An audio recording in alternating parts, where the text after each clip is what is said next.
Espíritu Santo. Amén. Alabado sea nuestro Señor Jesucristo. Sea por siempre bendito y alabado.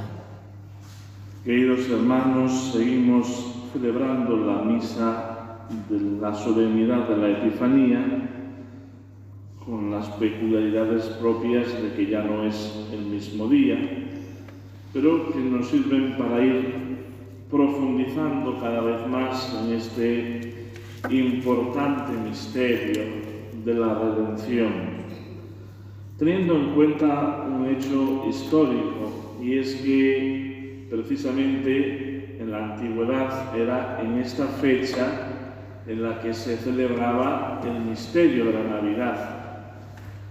De alguna manera condensaba distintos misterios la vida del Señor, el de su natividad, el de la manifestación a los magos de Oriente, el del bautismo y también las bodas de Caná. Como he ido diciendo estos días, después esto se ha ido desplegando en varias celebraciones, anticipando la natividad del Señor, después la Epifanía, en 8 días después, el día 13, el bautismo del Señor, y cerrando con el segundo domingo después de Epifanía, la misa que tiene el Evangelio de las bodas de Caná. Pero en la antigüedad, al menos durante 3 siglos, todos estos misterios confluían en una misma fiesta, como todavía se mantiene entre los griegos. Y quisiera centrarme en la epístola de la profecía de Isaías, que tiene un mensaje peculiar que transmitirnos y que hemos de leer también desde nuestra situación actual, desde el momento presente, porque siempre nos conviene que la lectura de la palabra de Dios se haga también aplicándolo a nuestro momento y a nuestra vida. Y este fragmento de la profecía de Isaías está referido a Jerusalén en un momento concreto de la historia de Israel.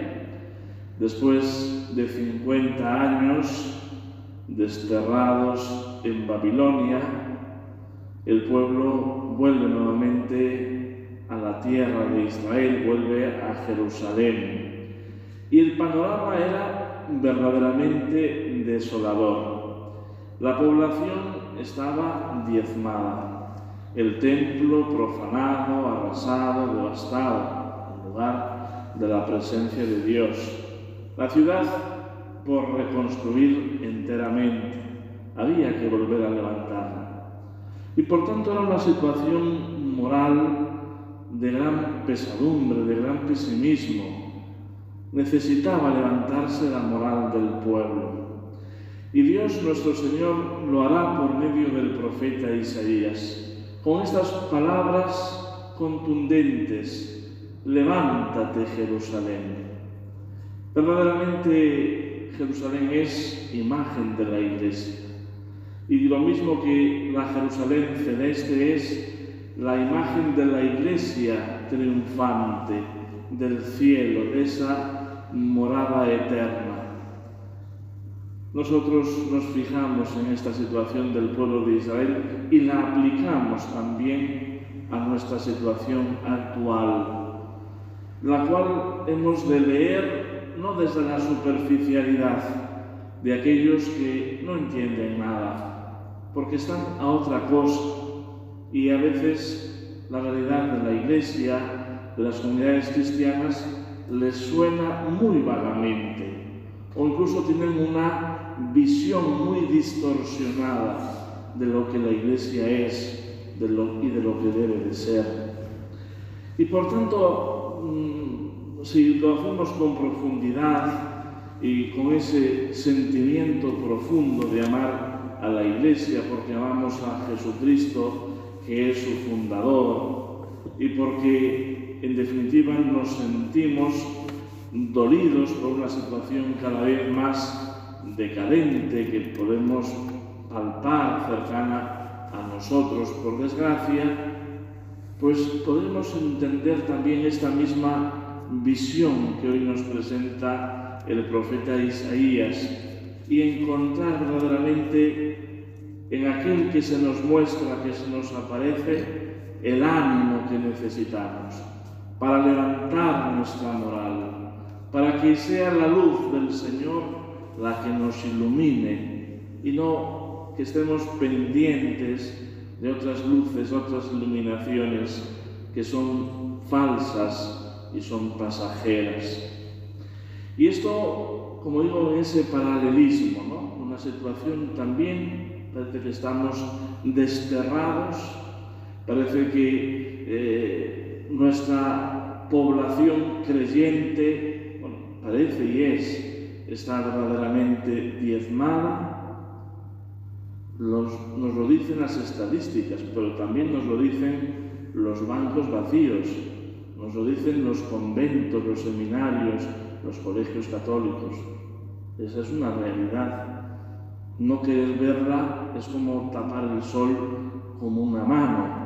El sol sigue estando ahí. Y no es ser catastrofistas ni, como se ha dicho, profetas de calamidades, señalar esto, sino dar un diagnóstico para poner un remedio, porque realmente, si amamos a la Iglesia, tenemos que buscar su bien. Y la amamos porque es la esposa de Jesucristo, porque es nuestra madre. Y por tanto, nadie quiere ver a su madre desolada, decadente, con una pérdida total de vigor y de esperanza, llena de pesadumbre, de una forma tan contundente y tan clara. Y esto, pues, como digo, supone ir a la esencia, ir a lo fundamental. Nosotros no podemos medir nuestro éxito desde una clave humana. No se trata de que la Iglesia vuelva a recuperar una estructura de poder sólida en la sociedad, o que sea influyente, o que tenga capacidad para determinar el destino de los pueblos, porque ese no es su fin. Su fin es la salvación de las almas. Y si para salvar a las almas hay que ser influyente, entonces debe ser influyente. Y para salvar a las almas tiene que tomar parte en el destino de los pueblos, debe tomarse parte en el destino de los pueblos. Cuando hace unos días, con motivo del fin de año, salió ese escándalo, pues que más o menos ya estamos acostumbrados en la televisión pública, y alguien comentó de una forma crítica, evidentemente, diciendo: ¿qué pretenden con este tipo de comportamientos, de actos, volver a despertar el interés por la religión católica, el interés por la Iglesia, que la Iglesia vuelva a ponerse de moda? Pues ciertamente la Iglesia no tiene que buscar ponerse de moda, ni llamar la atención, utilizando pues formas y entretenimientos que son propios del mundo y que no ayudan a realmente identificar qué es la Iglesia y para qué fue fundada la Iglesia. Porque las modas pasan, y porque si en un momento determinado de la historia más o menos reciente la Iglesia tenía una posición notable en la sociedad y estaba de moda hacerse cura o hacerse monja o ser padre de familia católico, vemos como eso pasó porque se quedaba en un aspecto muy externo de la persona y de la sociedad. Y nosotros tenemos que echar raíces, tenemos que tener fundamento y cimiento en nuestra vida como creyentes, no porque esté de moda, no porque sea lo que en el momento actual se valore, se tenga en cuenta, sino volveremos a caer dentro de algún tiempo en el mismo error. Verdaderamente esta lectura del profeta Isaías desde esta perspectiva nos llena de esperanza. Hay que levantar la moral, porque nuestro Señor Jesucristo, que ha nacido en Belén, se nos ha manifestado, y Él es nuestra luz.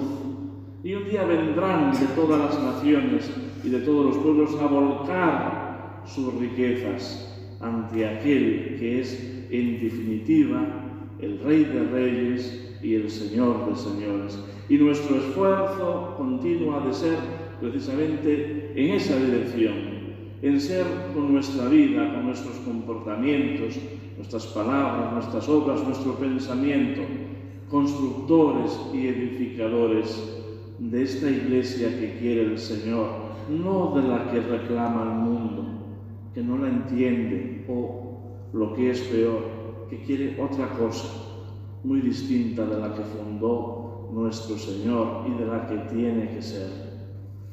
Verdaderamente, como digo, es una lectura optimista de nuestra realidad, y es encontrar en ese ambiente de tinieblas, de sombras, de oscuridad que el mundo tantas veces hace cernirse sobre nosotros, la luz de la esperanza que proviene de la palabra de Dios, de aquello que el Señor todavía pone a nuestro alcance para alimentarnos, para darnos fuerza, vigor, entusiasmo en nuestra vida como creyentes. Solamente desde esta clave de la fe podremos nuevamente levantar la Jerusalén en la tierra que es la Iglesia de Jesucristo. Pues que nos ayuden estos días de la Epifanía a centrarnos en lo esencial de nuestra fe, que no nos dejemos invadir por mentalidades contrarias que dominan, que tienen fuerza también en nuestros días, que marcan nuestros pasos. La Navidad todavía no ha terminado. Estamos en este tiempo para saborearlo bien, para sacar todo el máximo rendimiento y que esto tenga consecuencias importantes en nuestra vida de creyentes. En el nombre del Padre, y del Hijo, y del Espíritu Santo. Amén.